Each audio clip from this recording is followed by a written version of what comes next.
Our real subject is data access, information access, and the revolution caused by printing. The day the universe changed always has social consequences. In what ways was authority undermined by this revolution? One of the things I would really have liked to have had more time to emphasize in that program was the fact that that was the beginning of our modern love of youth. With books, young people didn't have to go to old people to learn things anymore. They just had to read the books they wrote. The change was tremendous. I mean, almost immediately people were saying, we do not need the authority of our elders. Villages, the whole sort of nuclear village broke apart because of this, because young people started to say, I don't need to respect you for your memory anymore because I've got a potted memory here in this book. So that's one of the prime changes, I think, that happened. It's fascinating to me, too, that visualization was as revolutionary, perhaps more so than verbalization in printed text. All these woodcuts in the new books.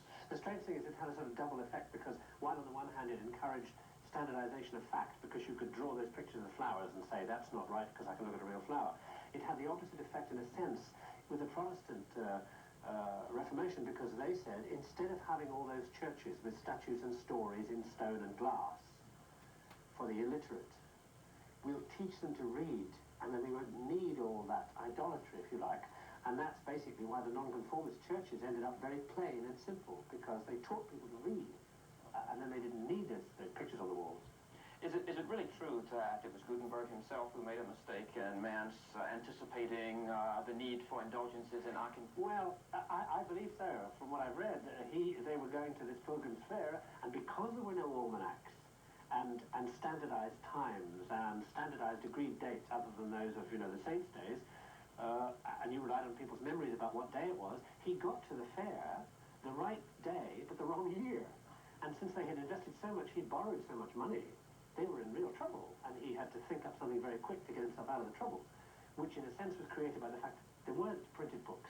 So it's a nice, neat circle there. In your own visualization, television visualization, at the very end, you introduced the computer.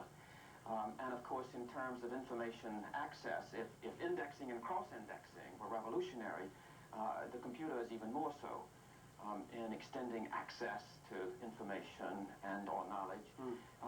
You implied that we might confront a revolution in our society comparable to that which printing... I think infinitely greater. I think we're about to bump up against a revolution that's going to make what Gutenberg did look like a quiet afternoon stroll.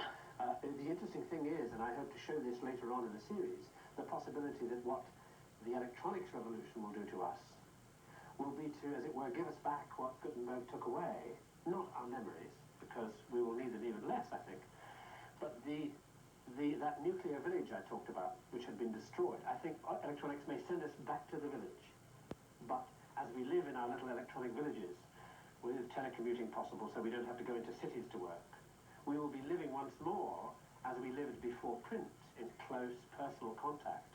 But because of the electronic revolution, we may well be able to, at the same time, live that intensely interactive community life in a small village from which we, as it were, thrown out by Gutenberg, but at the same time have the data of the world available at our fingertips while we do so. Well, it's fascinating to know. And other public television